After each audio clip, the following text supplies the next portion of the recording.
జిల్లా కేంద్రంలో 480 మంది లబ్ధిదారులకు నూతన రేషన్ కార్డులను స్థానిక తహసీల్దార్ రాజయ్యతో కలిసి పంపిణీ చేశారు పెద్దపల్లి ఎమ్మెల్యే చింతకుంట విజయరమణారావు. గత 10 ఏళ్లలో ప్రజలకు రేషన్ కార్డులు ఇవ్వకుండా బీఆర్ఎస్ ప్రభుత్వం మోసం చేస్తుందని మండిపడ్డారు ఆయన. కాంగ్రెస్ ప్రభుత్వం ఏర్పాటైన తర్వాత ప్రజాపాలన పేరుతో ప్రజలకు సుపరిపాలన అందిస్తున్నామని తెలిపారు ఎమ్మెల్యే విజయరమణారావు. మన పొంగులేటి వచ్చినప్పుడు మన నియోజకవర్గానికి మనకు అధికంగా ఇవ్వడం జరిగింది.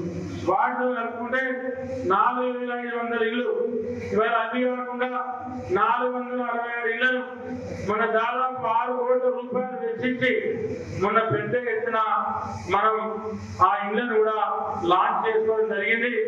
రోడ్ల నిర్మాణం కానీ, తాగునీరు కానీ, శానిటేషన్ కానీ, అదేవిధంగా సంపులు కానీ, డ్రైన్లు కానీ అన్ని బ్రహ్మాండంగా 6 కోట్ల పైసలు పెట్టి డబ్బులు ఖర్చు పెట్టి ప్రభుత్వం ఆ కార్యక్రమం చేసింది.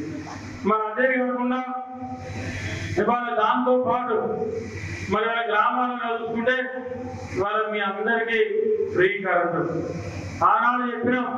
200 యూనిట్ల లోపు ఎవరైతే కాల్చుకుంటారో రేపు మన ప్రభుత్వం వచ్చినాక ఫ్రీ కరెంట్ ఇస్తామని చెప్పి మాట తప్పకుండా ఇవాళ 200 యూనిట్ల లోపు కరెంట్ ఇస్తే దాదాపు గ్రామాలలో 80 నుంచి 90% ఇళ్లకి ఇవాళ ఫ్రీ కరెంట్ వస్తా ఉంది.